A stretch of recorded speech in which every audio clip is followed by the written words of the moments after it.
अगं काळे, ओ काळे, बाई उठतेस का?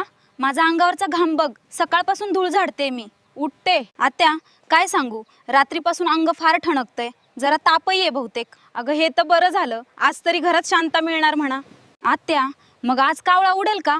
रोती कोण नेणार ग केतात? तूच नेणार, दुसरं कोण आहे? गण्या बिचाऱ्याला उपाशी ठेवू का? हा मी शेतात, मी गेलं की दुप्पट काम वाढतं. तिथं ऊन तर बाप्प रे बाप्प. कसलं काय चाललंय इकडे? रोती कोण आणणार ठरत नाही का? गण्या माझा आज तब्येत जरा. अगं राहू दे, तुझ्या अंगाला तर वारं लागलं तरी ताप येतो. म्हणूनच मी सांगितलंय ना आज गोरी जाणार. पण आत्या मला कतेलरी चढायचं नाही जमत. मागच्या वेळी पाय सटकला होता, ते काही नाही. आज तूच जाणार. नाही आत्या, मी नाही जाणार. घरात बसून केस विंचरतेस फक्त. दुपारचं ऊन, कडेकडे धूळ, हेतून कसं जायचं? आणि माझ्या या निळ्या साडीत सगळं चिकटतंय. अगं मेली शेळी रे, माझा रस्ता अडवू नका. बा आई ग, ही तर माझ्यावरच ओरडत आहे. निघा रे, तुमच्या बापांना सांगेन. ए गोरी, तुझ्या पावलावरून तर वाटलं होतं तू परत मागं गेलीस.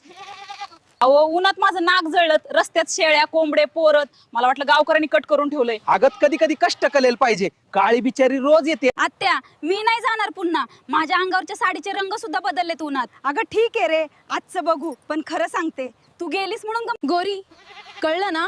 केतात काम म्हणजे सोपं नसतं. हो. आतापासून आत्या बोलेल तेच. चला जमलं तर उद्या दोघीही यायचं. नसई